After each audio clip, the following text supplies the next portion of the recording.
예수님이 하나님의 아들이시지만 몸을 입고 있었다는 그 자체가 죽음에 대해서 본능적으로 거부를 일으키는 그런 상황을 맞이한 것입니다.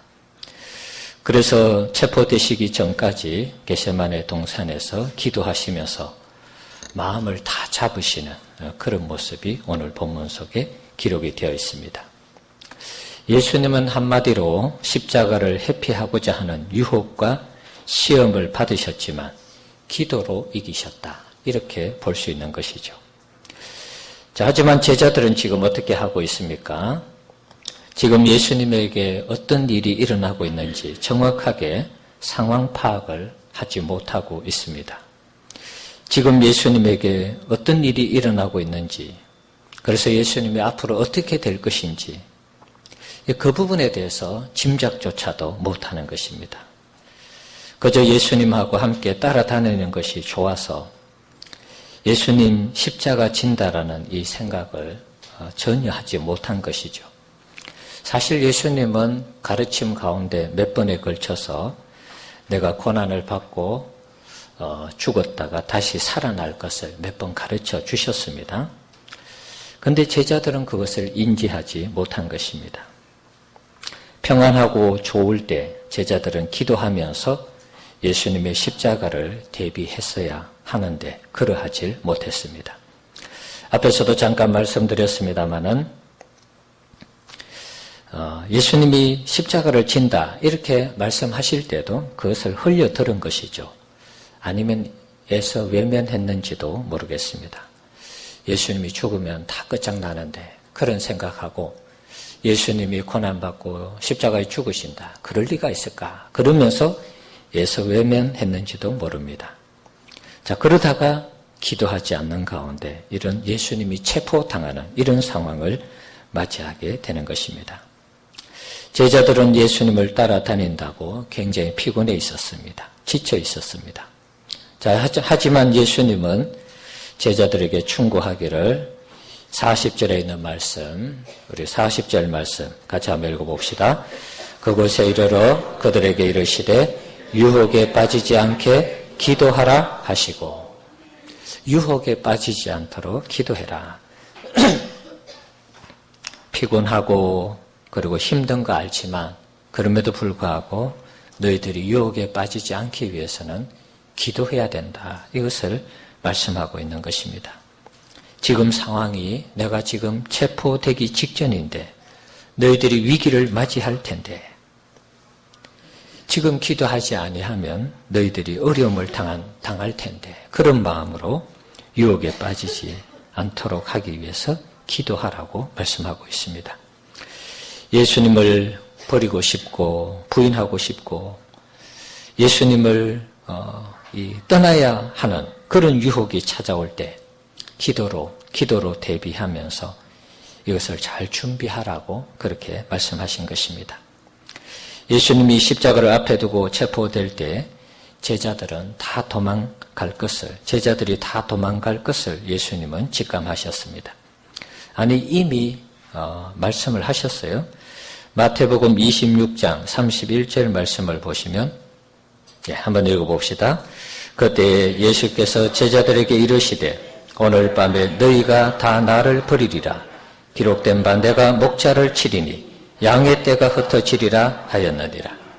예수님은 제자들이 내가 체포되자마자 다 도망갈 것이다. 그것을 알고 계셨습니다. 그리고 예언처럼 그렇게 말씀을 하신 것이죠. 정말 그 예언의 말씀처럼 예수님이 체포되는 순간 제자들은 다 버리고 도망갔습니다. 이런 여러 상황들을 염두에 두고 예수님이 유혹에 빠지지 않도록 기도하라고 하신 것입니다.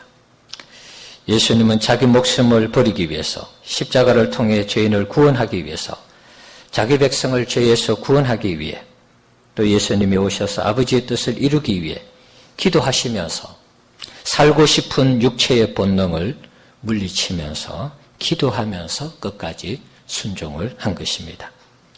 예수님의 처절한 기도는 42절에 이르러 최절정을 맞이합니다. 42절 말씀 같이 한번 읽어봅시다.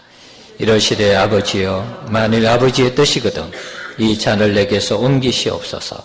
그러나 내 원대로 마시옵고 아버지의 원대로 되기를 원하나이다 하시리. 아멘. 십자가를 회피하고 싶은 예수님의 인간적인 그런 모습입니다. 아버지의 뜻이거든 이 잔을 내게서 옮겨달라고 요청하고 있습니다. 아버지의 뜻이 무엇입니까? 예수님이 모를 리가 없습니다. 십자가를 지는 것입니다. 고난의 잔을 마시는 것입니다. 이 땅에 오신 이유와 목적도 그것 때문에 오셨는데 죽음을 앞에 두고 자신의 이 육체가 죽음에 대한 공포와 두려움으로 가득 차서 아버지의 뜻이거든 이 잔을 내게서 옮겨달라라고 그렇게 말씀하고 있는 것입니다. 죽음 앞에 인간적인 어떤 갈등을 보이시는 예수님의 모습입니다. 하나님의 아들이 왜 이렇게 연약해? 여러분이 이렇게 오해하면 안 됩니다. 예수님은 우리 인간의 이 연약함을 친히 담당하셨기 때문에 육체를 가지고 오셨기 때문에 인간의 연약함을 온몸으로 지금 체험을 하고 있는 것입니다. 개역 성경에 히브리서에 보면 예수님은 우리를 체휼하지 않으신다 그렇게 말씀을 하셨는데 체휼하지 않는다라는 이 단어는 예수님이 우리의 연약함을 동정하지 못하시는 분이 아니다 그런 뜻입니다. 예수님은 우리의 연약함을 다 이해하고 계신다 그런 말이죠. 왜 그렇습니까? 예수님이 육체로 오셔서 십자가를 앞에 두고 이렇게 번민하고 고민을 하는 이 과정을 통해서 사람이 얼마나 연약한 것인가를 온몸으로 지금 체험을 하고 있는 것입니다.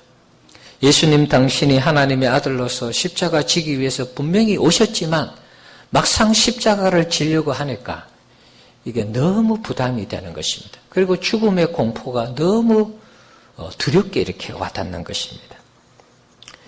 그래서 잘못하면 이 육체의 이 죽음 때문에 자신이 이 땅에 온 이 목적과 이 이유를 잃어버릴까 싶어서 예수님은 하나님 앞에 이렇게 하나님의 뜻대로 자신의 이 온 이유와 목적에 걸맞는 삶을 살기를 원하면서 기도를 하고 있는 것입니다. 그러시면서 예수님은 겟세마네 동산에서 자고 있는 제자들을 책망하기보다는 오히려 그들의 연약함을 이해하시면서 물론 오늘 본문은 누가복음 본문입니다마는 마태복음에는 또 이렇게 말씀하고 있습니다. 마태복음 26장 41절에 보면 같이 한번 읽어봅시다. 시험에 들지 않게 깨어 기도하라.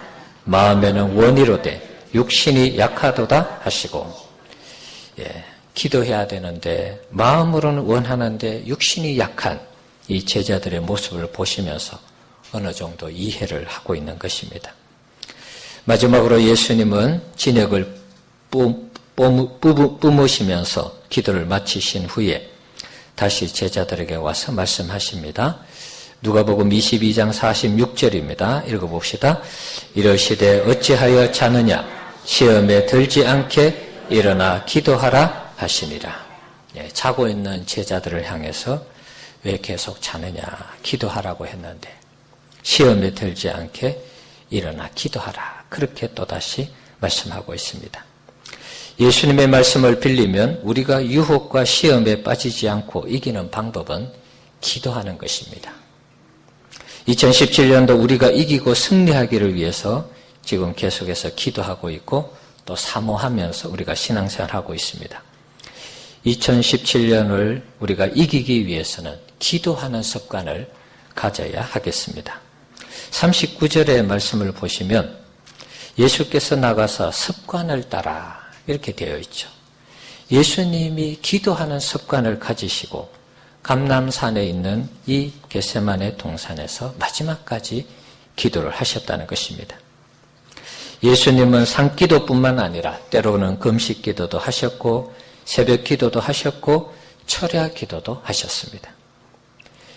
기도하는 습관을 기르셔서 공생의 사역을 은혜 가운데 마치시고 이제 십자가를 지는 이 마지막 순간까지 오게 된 것입니다. 기도했을 때 예수님도 이렇게 예수님의 사역을 감당할 수 있었던 것입니다. 기도는 수많은 유혹과 시험을 이기는 힘을 주는 것입니다. 우리가 2017년을 이기고 승리하기 위해서는 우리에게 찾아오는 유혹과 시험을 물리쳐야지만이 이길 수가 있는 것입니다. 그렇지 아니하면 이겨도 이긴 것이 아닌 것입니다. 승리를 해도 승리한 것이 아닌 것입니다. 초반에 중반에 잘하다가 막판에 유혹을 받아서 시험에 빠져서 넘어지면 결국은 승리하지 못한 것입니다. 결국은 실패한 것입니다. 삼손을 여러분 보십시오. 삼손이 초반과 중반엔 잘했습니다. 사사로서 이스라엘을 구원하는 역할을 했습니다. 그러나 한 여성의 끈질긴 그 유혹 앞에 넘어갈 때에 그는 두 눈이 뽑히고 말년에는 비참한 인생을 맞이하게 되었습니다. 물론 죽을 때 3,000명이나 되는 사람을 죽이면서까지 어떻게 보면 순교했다고도 할 수 있는데, 그러나 그 상황이 유혹을 받았기 때문에 그 마지막 인생은 비참했다는 것입니다. 만약 드릴라의 그 유혹을 물리치고 극복했다면 어떻게 되었을까요? 더 놀라운 일들을 계속해서 하지 않았을까요, 여러분? 가룟 유다도 마찬가지입니다. 처음과 중반에는 예수님을 잘 따라다녔습니다. 잘했습니다. 똑똑했습니다. 계산에 밝아서 회개까지 했다고 합니다. 그런데 막판에 자기가 생각했던 예수님이 아니라고 결론을 내리니까 예수님을 은30에 팔았습니다. 사단의 유혹에 넘어간 것입니다. 내가 생각하는 그리스도가 아닌데 그 유혹에 넘어간 것입니다. 세례 요한도 마찬가지입니다. 마지막 죽음을 앞에 두고 세례 요한도 예수님이 정말 메시아이신가 이런 의심이 들었습니다. 여인이 낳은 자 중에 최고라는 칭찬을 받은 이 세례 요한 역시도 죽음을 앞에 두고 오실 그이가 정말 당신입니까? 오신다고 구약 성경에서 예언한 그 메시아 그리스도가 정말 당신입니까? 제자들을 보내서 확인을 했습니다.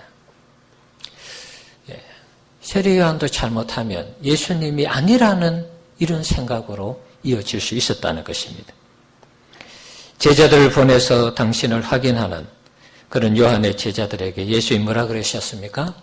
마태복음 11장 6절 같이 읽어봅시다.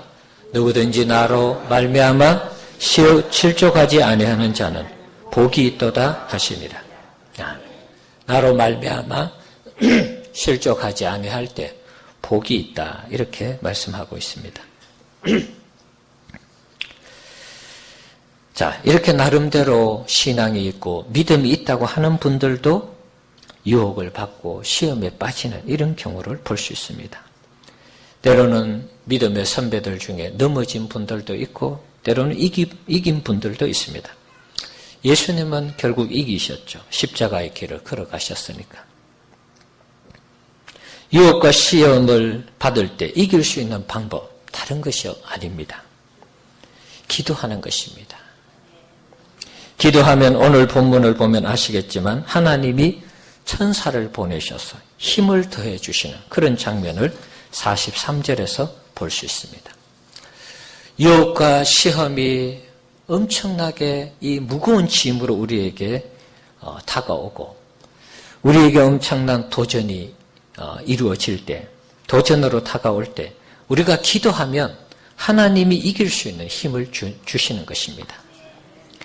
기도는 극한의 어려움을 돌파하는 힘을 얻게 되는 것입니다. 그것이 하나님의 역사인 것입니다. 그런데 제자들은 지금 어떻게 하고 있습니까? 자고 있습니다. 네. 좋은 말로 하면 주무시는 것이고 좀 심한 말로 하면 자빠져 자는 것입니다. 여러분. 네. 기도할 때에 유혹을 이길 수 있고 시험을 이길 수 있는데 곤히 주무시는 것입니다. 그러니까 예수님이 잡히실 때 제자들이 하나같이 다 도망가고 부인하고 배반을 한 것입니다.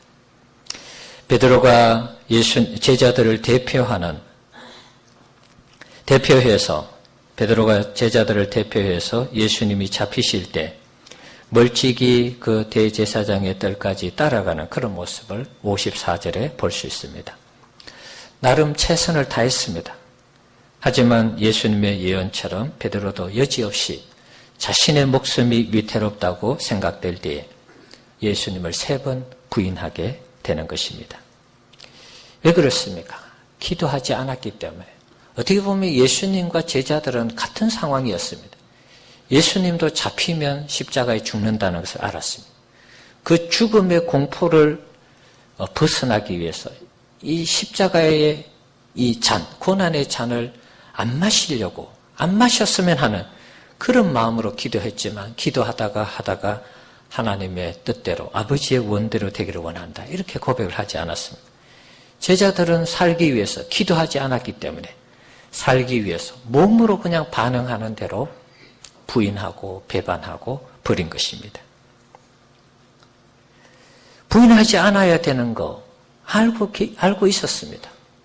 예수님을 도망가면 안 된다는 거 알고 있었습니다. 그런데 여러분, 신앙생활이 안다고 해서 그냥 저절로 되는 것이 아니지 않습니까? 아는 대로 되기만 하면 얼마나 좋겠습니까, 여러분?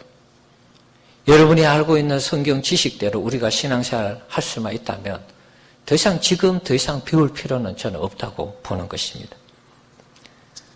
그런데 아는 대로 우리가 신앙생활을 하지 않더라는 것입니다. 또 안 되더라는 것입니다. 왜 그런 것입니까? 기도의 힘이 부족하니까. 기도의 힘이 우리에게 없으니까. 알고 있어도 부인하고, 알고 있어도 배반하고, 알고 있어도 죄를 짓고 그러더라는 것입니다. 아는 만큼 신앙이 우리에게 힘이 되려면 기도가 뒷받침되어야 하는 것입니다. 기도할 때 하나님이 천사를 보내주셔서 우리를 도와주시는 것입니다. 힘이 되도록 역사하는 것입니다. 결국 제자들은 기도하지 못했기 때문에 뿔뿔이 흩어졌고 예수님과 함께 십자가의 그 아픔을 나누지 못했습니다. 요한만이 십자가 옆에서 예수님의 죽음을 지켜봤습니다. 베드로로 대표되는 제자들이 언제부터 이 기도의 중요성을 여러분 깨달았을까요? 기도해야 된다. 기도하면 하나님이 들으신다. 예수님이 기도에 대해서 얼마나 많이 강조했습니까? 두드리고 또 찾고 구하면 하나님이 반드시 도와주신다. 그 기도에 응답하신다. 내 이름으로 구할 때 모든 놀라운 이 기적과 이적을 체험한다. 이런 얘기들 많이 들었습니다. 근데도 이 제자들은 기도하지 않았습니다. 제자들이 언제부터 기도의 중요성을 깨달았습니까? 오순절 성령 강림 사건 이후부터 기도가 중요하다는 것을 깨달았습니다. 예수님은 승천하시기 전에 말씀하셨죠? 내가 보내는 성령을 사모하면서 간절히 그 성령이 임하기를 기도하라 그랬습니다. 그래서 제자들이 그 말씀을 듣고 기도했습니다. 사도행전 1장 13절에서 14절 내용을 보시면 한번 읽어보겠습니다. 들어가 그들이 요한은 다락방으로 올라가니 베드로, 요한, 야고보, 안드레와 빌립, 도마와 바돌로메, 마테와 및 알페오의 아들 야고보, 세류딘 시몬, 야고보의 아들 유다가 다 거기 있어 여자들과 예수의 어머니 마리아와 예수의 아우들과 더불어 마음을 같이하여 오로지 기도에 힘쓰더라. 아멘. 성천하시면서 성령을 맨날 되지 않아서 보낼 테니까 그 성령이 올 때까지 열심히 기도해라. 그 말씀 듣고 제자들이 마가의 다락방에 모여서 나머지 가룟 유다를 제외한 11명의 제자와 그리고 다른 마리아 또 어머니 마리아 그리고 예수님의 아우들이 모여서 기도를 한 것입니다. 기도했을 때 어떻게 기도했습니까? 그냥 설설 기도한 게 아닙니다. 마음을 같이하여 오로지 기도에 힘쓰더라. 성령이 우리 가운데 강력하게 역사하시기를 기도한 것입니다. 그랬을 때 사도행전 2장에 성령의 강력한 임재가 있었습니다. 그리고 나서 제자들은 더 이상 두려워 떨지 않았고 어디든지 나가서 예수가 그리스도 되심을 전했습니다. 기도하면 놀라운 하나님의 능력과 성령의 은혜를 체험할 수 있다는 것을 제자들이 알았습니다. 물론 예수님이 약속하신 부분도 있었지만 그들이 예수님의 말씀을 듣고 마가의 다락방에 모여서 기도했기 때문에 강력한 성령의 역사가 임한 것입니다. 가정이지만 만약에 11명의 제자들이 그리고 또 다른 120명의 사람들이 마가의 다락방에 모여서 전혀 기도하지 않았다면 성령이 임했겠습니까? 임하지 않는 것입니다. 하나님의 약속이 있고 예수님의 약속이 있었지만 아무도 그 자리에 기도하는 사람이 없는데 어떻게 성령이 임합니까, 여러분? 성령이 오고 싶어도 역사하지 않는 것입니다. 그러나 그 자리에서 간절히 기도했을 때 약속하신 성령을 보내주신 것입니다. 베드로와 요한 제자들에게 성령이 강림이 있고 난 다음에 변화된 것이 무엇입니까? 여러 가지가 있습니다. 더 이상 목숨에 대해서 두려워하지 않고 복음을 전하는 그런 자들이 되었죠. 여러 가지들이 있습니다. 은사도 나타나고 병 고치는 역사도 나타나고 그 다음에 한번 설교하면 3,000명, 5,000명씩 회개하는 역사도 나타났습니다. 그 중에 여러 가지 변화 중에 한 가지가 있습니다. 사도행전 3장 1절입니다. 같이 한번 읽어봅시다. 제9시 기도 시간에 베드로와 요한이 성전에 올라갈세. 제자들이 언제부터 기도했습니까, 여러분? 기도하지 않았습니다, 여러분. 성령의 강력한 임재를 체험하면서 기도하면 이런 놀라운 역사가 나타나는 것이구나. 그것을 경험하고 체험한 다음에 베드로와 요한이 기도 시간을 정해놓은 것입니다. 9시 제9시 기도 시간에 우리가 지금 사용하는 시간대로 하면 6시간을 다 하면 됩니다. 그러니까 오후 3시에 기도하는 시간이라서 성전에 올라간 것입니다. 그러니까 기도 시간을 정해놓고 이제 꼬박꼬박 기도하는 제자들의 모습을 볼 수 있습니다. 제자들이 이렇게 바뀐 것입니다. 유혹과 시험에 들지 않도록 기도하라는 주님의 그 당부가 있었음에도 불구하고 제자들은 잠을 잤습니다. 예수님을 따라다니면서 3년 동안 예수님이 옆에서 늘 기도하는 모습을 봤을 것입니다. 습관을 따라 산기도 하시고 새벽기도 하시고 철야기도 하시던 예수님을 봤지만 제자들은 기도하지 않았습니다. 기도에 대한 수많은 가르침, 설교를 옆에서 직접 들었습니다. 기도하면 어떻게 해주신다는 하나님의 약속도 들었습니다. 그럼에도 불구하고 제자들은 예수님과 같이 기도하지 못했습니다. 오순절 이후에 성령이 강림하면서 기도하니까 이런 놀라운 역사가 나타나는 것이구나. 그것을 깨닫고 그 이후부터 기도 시간을 정해놓고 기도한 것입니다. 베드로가 고넬료를 만날 때도 기도 시간을 정해놓고 기도하는 가운데 환상을 보게 되는 것입니다. 사도행전 10장 9절에 보시면 읽어봅시다. 이튿날 그들이 길을 가다가 그 성에 가까이 갔을 그때에 베드로가 기도하려고 지붕에 올라가니 그 시각은 제6시더라. 6시, 낮 12시입니다. 베드로가 낮 12시에도 기도 시간을 정해놓고 성전은 아니지만 성전에 갈 수 있는 상황이 아니었기 때문에 욥바라는 곳에 있었기 때문에 여기에서 기도를 한 것입니다. 이것이 제자들의 변화된 모습입니다. 여러분, 제자들의 모습이 다른 사람의 얘기가 아니라 우리들의 얘기가 아니겠습니까, 여러분? 기도에 대해서 연초부터 제가 진리도록 여러분에게 지금 계속 강조를 하고 있습니다. 지난주에도 하나님을 신뢰하고 맡기는 행위가 기도하는 것이라 그랬습니다. 겨자씨만한 믿음, 역시 불가능한 것을 하나님은 하실 수 있다는 믿음을 가지고 기도하는 것. 그 겨자씨만한 믿음도 기도가 뒷받침될 때 가능한 것이죠. 가나안 여인 포기하지 않고 예수님께 계속해서 구했던 것. 역시 기도죠. 포기하지 않고 기도하는 것. 기도를 해야 된다. 아무리 이 자리에서 강조를 해도 우리 성도님들은 주무시는 것입니다. 별로 기도에 대해서 내가 기도 한번 해봐야지. 이런 마음이 별로 안 드시는 것 같아요. 기도하자 그러면 잘 안 나와요. 왜 그렇습니까, 여러분? 성령이 임하기 직전의 제자들의 모습과 우리 성도님들의 모습이 너무나 비슷하다는 것입니다. 기도를 아무리 강조해도 여전히 우리 성도님들은 주무시는 분들이 많다는 것입니다. 물론 육적으로도 주무시지만 영적으로도 주무시는 분들이 많습니다. 제가 오해하는 부분이 있다면 여러분 용서하고 그냥 들으시기 바랍니다. 나는 열심히 하는데 그런 분들은 제 이 이야기를 귀담아 들을 필요가 없습니다.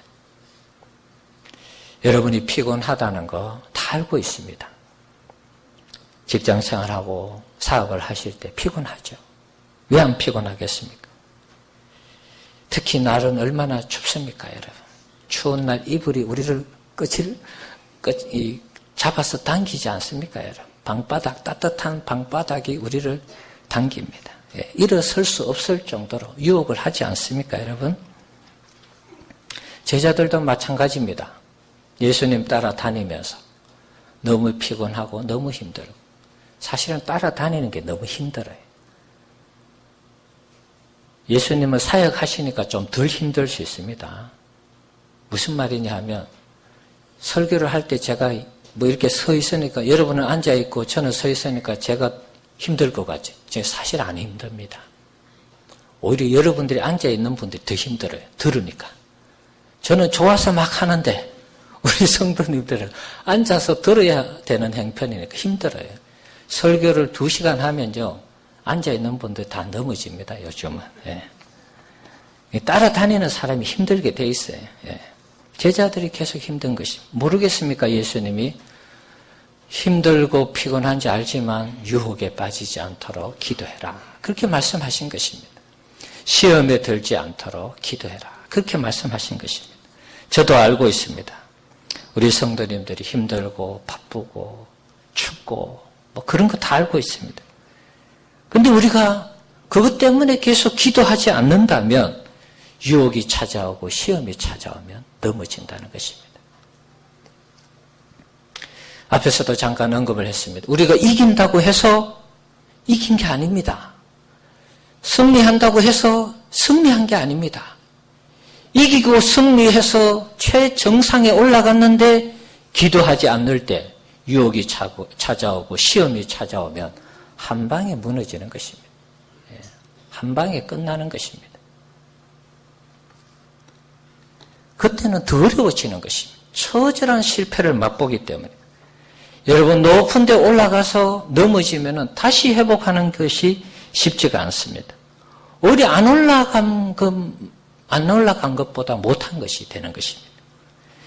성공하기 전에, 승리하기 전에는 그래도 그 어떤 목표를 향해서 우리가 열심히 기도하고 준비하고 또 나름대로 열심을 품고 달려갑니다. 그런데 최정상에 올라갔을 때 넘어지면 더 이상 희망이 없는 것입니다. 그것을 다시 만회하려면 수십 배의 힘이 더 드는 것입니다.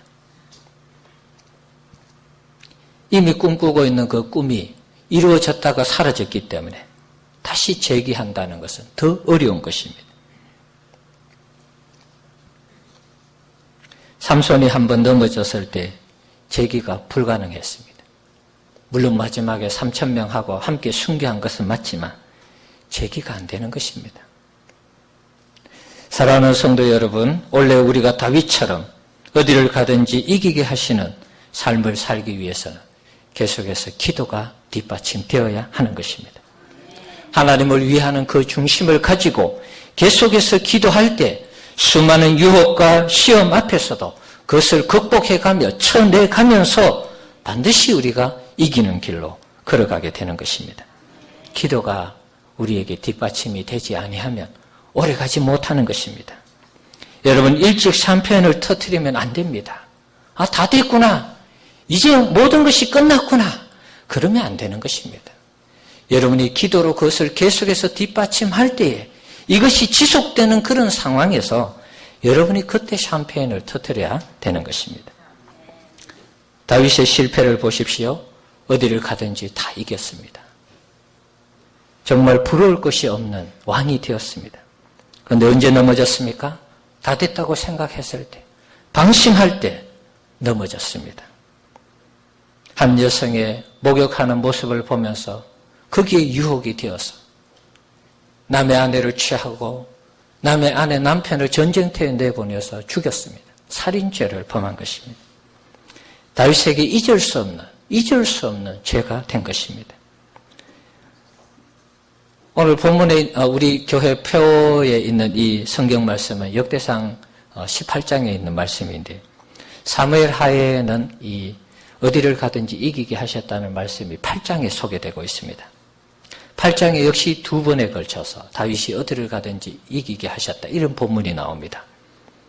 그리고 사무엘하 2장, 8장을 넘어가서 2장 후에 11장이 소개되는데 그 11장 사건이 바세바 사건입니다. 바세바 사건이 일어나기 직전에 다윗의 모습을 한번 살펴보도록 하겠습니다. 사무엘하 11장 1절 말씀입니다. 읽어봅시다. 그 해가 돌아와 왕들이 출전할 때가 되매 다윗이 요압과 그에게 있는 그의 부하들과 온 이스라엘 군대를 보내리. 그들이 암몬 자손을 멸하고 랍바를 에워싸고 다윗은 예루살렘에 그대로 있더라. 아멘. 해가 바뀌면서 왕들이 출전해야 될 때가 돌아왔는데 다윗이 이제 계속 이기고 승리했으니까 거기에 만취를 하는 것입니다. 그냥 요압하고 부하 장수들을 보내었습니다. 그리고 그들이 전쟁을 하도록 했습니다. 대신 다윗은 어떻게 하고 있습니까? 예루살렘에 그대로 있더라. 경계심이 해체된 것이 늘 전투에 나가면 어떻게 이길 것인가? 어떻게 하나님의 도움을 받아서 승리할 것인가? 기도하고 하나님께 맡기고 하나님께 묻고 이러는 다윗이 갑자기 풀어진 것입니다. 이런 방심하는 틈을 타서 사탄이 한 여성의 목욕하는 그 모습을 다윗의 눈에 넣어주면서 다윗이 하루아침에 정말 비참한 그런 인생이 된 것입니다. 목욕하는 거 볼 수 있죠. 아, 참 예쁘다. 아름답다. 예쁘다. 거기서 끝나야 되는데 이게 죄가 계속해서 연결되면서 간음하고 살인하는 죄까지 넘어간 것입니다. 넘지 말아야 할 선을 넘어간 것입니다. 2017년도 어디를 가든지 이기기 위해서는 우리가 기도해야 되는 것입니다. 조금 방심하면 우리가 한 방에 넘어가는 것입니다. 한 방에 쓰러지는 것입니다. 이기는 것 같지만 이기는 것이 아닙니다. 기도하지 아니하면 이 이김이 지속되지 않는 것입니다. 우리가 유혹을 받고 시험에 빠져서 그 이김이 날개 없는 추락하는 것은 날개가 없다고 비참하게 추락하는 것입니다. 승리에 도취되어서 미리 삼패인을 터뜨리면 안 되는 것입니다. 유혹과 시험을 이겨내야 하는 것입니다. 무엇보다도 여러분 주무시는 시간들을 좀 깨우셔야 됩니다. 피곤하고 힘들고 춥고 다 압니다. 여러분 다 이해합니다. 그러나 오늘 예수님께서 하시는 말씀처럼 어찌하여 자느냐. 비록 제자들에게 하신 말씀이지만 여러분 이 말씀을 하나님의 음성으로 들으시기 바랍니다. 어찌하여 자느냐. 어찌하여 자느냐. 왜 계속 자느냐는 것입니다. 여러분 잠에서 깨셔야 됩니다. 추워도 깨시고 피곤해도 깨시고 하여튼 여러분들이 이 기도하는 시간을 확보하셔야 되는 것입니다. 기도하는 시간만 확보하고 여러분이 유혹과 시험을 이기고 다윗과 같은 그런 중심을 가지고 하나님을 섬긴다면 반드시 2017년도는 우리 성도님들의 한 해가 될 줄 믿습니다. 여러분이 어디를 가든지 이기게 하시는 하나님의 복을 경험하게 될 줄 믿습니다. 마태복음에는 예수님이 제자들에게 이런 말씀을 하셨어요. 한번 보여주실래요? 26장 40절 한번 읽어봅시다.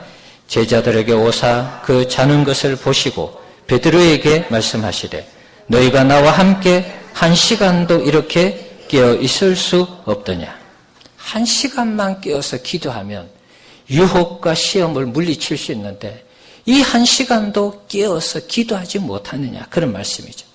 여러분 2017년도 주무시지 마시고 1시간 깨워서 기도해 보시기 바랍니다.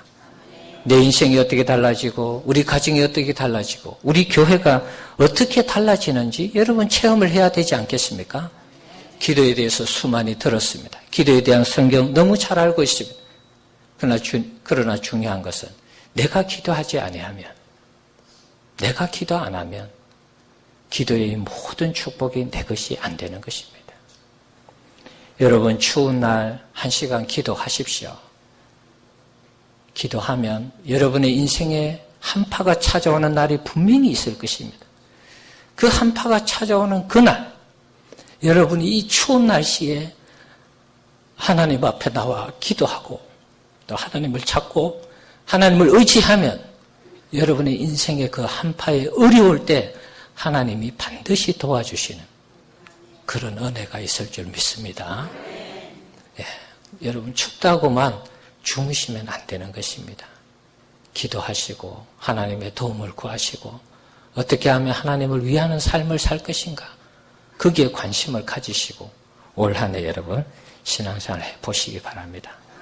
예, 다윗과 같은 이런 놀라운 축복이 우리에게 주어질 줄 믿습니다.